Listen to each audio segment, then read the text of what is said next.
in 58 part 8 we're going to look at the three elements in more detail. So we know that, broadly speaking, 50% of the golf movement comes from the shoulder coil, about 25% from the forearm rotation, and the last 25% from the wrist hinge or wrist cock.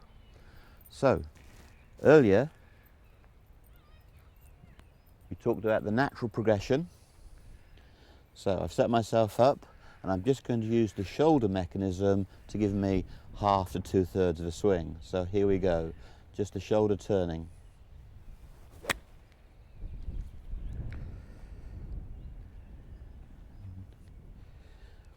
So turn the shoulder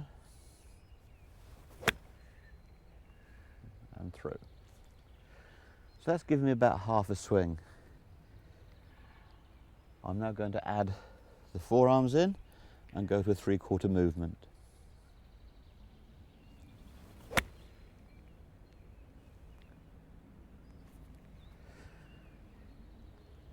And then to complete the picture, I'm going to allow the full wrist hinge. So here we go, the full swing comprising shoulder, forearms and wrists.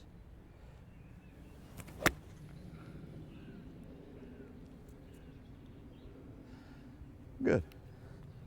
So if you imagine that we're mixing a cocktail, half a pint of shoulder, quarter pint of forearm and quarter pint of wrist, then Explanar is the mixing bowl. Now, as you appreciate, we don't use a golf club with Explanar, we use the weighted power roller. And when I step into Explanar using the shorter power roller, I just check the Explanar is set through my upper sternum, so that means I'm in the right plane. So there's shoulder turn, there's forearm rotation, and there's wrist hinge. And if I mix those together, you can see how the hand of the club is below the plane but rises to the plane at the top on the plane fin. And if I hit a draw spin shot, I'll return to the plane fin in the follow through. And if I hit a fade spin shot, I'll finish across the plane. So although Explanar is a constant planar surface, as a human being I'm allowed freedom of movement and a little bit of leeway or wobble as the swing takes place. So let's just think about how the shoulders work. If I stand in front of you with neutral posture and then turn sideways to you, if I put the club across my shoulders, feet golfing distance apart, and now I turn my shoulders to 90 degrees. You see that rotation? So in fact, if I turn the club round, so you can see the white handle move quite clearly. The shoulders turn through 90 degrees. Now, in response to that, my torso, my hips, my legs, my knees and my feet, and my weight shift has occurred. So when I do this drill, this rotational drill, notice how my right knee retains its flex. Now at the moment, there's a school of thought out there called stack and tilt. Some nice observation in the stack and tilt mechanism, but also some misunderstanding. You see, when I rotate my body in an upright plane, i.e. a flat swing, knee flex is a constant. If I incline from the hip, in other words, tip from the hip to build the grip as earlier, because I am inclined, the rotational movement of the club causes the right leg to almost straighten and the hip appear to rise. But what you're seeing is the fruit of an inclined plane rotation. If I rotate in the horizontal plane, my right knee stays flexed throughout. If I incline, as I would for a golf shot, and I coil, the right knee appears to straighten. Well, it does. But make no mistake, it's not lifting, it's not rising.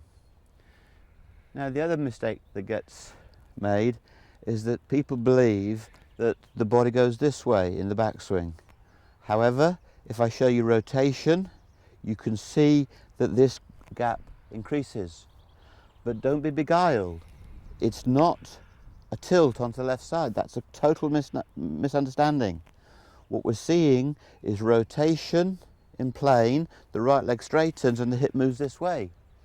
Now when the hip moves this way, the knee goes forward, gives the impression of tilting, But amazingly, if you measured my weight distribution through the swing, I'm not there at the top. I'm still on the outside edge of my right shoe for a moment. Okay? So, shoulder turn is half the golf swing. This is a sway, and this is a tilt. Rotation is the key. You see, when the shoulder coils and ignites the swing, which it should, and that's why I built Explanar, to teach people how to ignite the shoulder turn. When the shoulder turns, when the left shoulder locates under my throat, my shoulders have turned and twisted, my forearms have rolled and they have risen up, my torso has coiled, my hips have coiled, my legs have coiled, my knees have retained their flex, my weight is shifted, my wrists have cocked, the length of my backswing is ordained, as is the pace. So it's an incredibly important mechanism, and that's why I built Explanar. You see, if your grip and posture are good, and you turn the left shoulder under your throat, 15 good things occur. Now, if you don't know that, if you're not prepared to have good grip and good posture, you're going to have to work on the 15 things. But the deal is this: if your grip and posture are fantastic in your alignment, and you create power fully, primarily through the shoulder, of course, then the 15 good things are going to happen. Luther, is it that easy? No, it's not that easy, but it is that simple. Simple doesn't always mean easy. So, let's just revert and show you in slow motion. Just watch my shoulder turn now. I've got good grip and I've got good posture. So, I'll do it in slow motion for you. Look at the journey of the shoulder.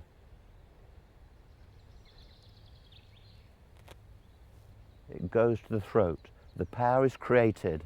Now I can release.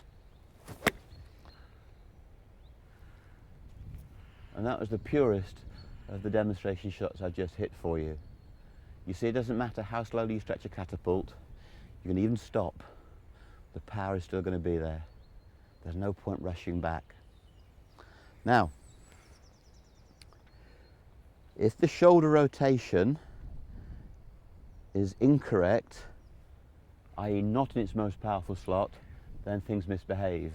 So for instance, if I were to swing too flat, my forearms would roll too much. If I swung upright, my forearms would not rotate and I would be wristy. So again in slow motion, I'll do it for you.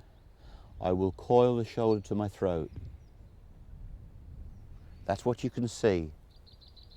But if I undo it for you, I can show you that the shoulder turn created forearm rotation and wrist hinge. So, your most powerful rotation will also be your ideal swing plane. And if you make power within your ideal plane, then of course you've got accuracy. You can't trade power for accuracy. If you hit the ball gently, it goes less far in the trouble. That's all that changes. Your most powerful rotation will tend to be your most accurate shot as well. So I'll just do that with Explanar, and you will see wrists, forearms and shoulders. I'm going to do it in slow motion as the shoulder turns.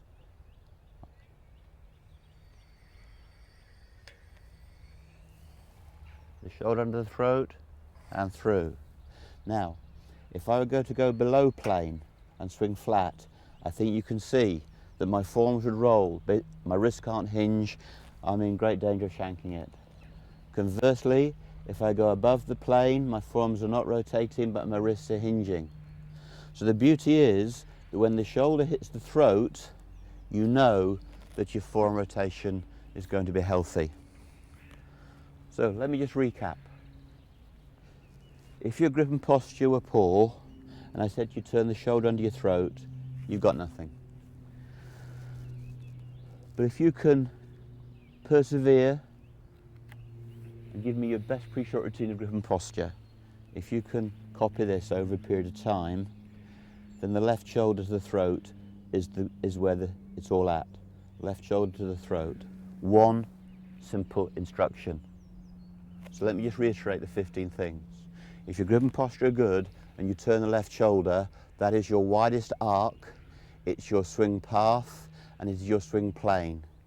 When you turn your shoulder, the shoulders coil and twist, the torso rotates, the hips coil, the legs load, the knees retain their flexed, and your weight shifts. When you turn your left shoulder, the butt of the club rises as the forearms roll and rise. When you turn your left shoulder, your wrists hinge at the right pace. When you turn your left shoulder, you know the length of your backswing. And when you turn your left shoulder under the throat, you know the pace. So isn't that a good deal? Great grip and posture, load the shoulder to the throat and hit the shot. We've talked a lot about it, but in 1.8 seconds, that's about as much as we can do.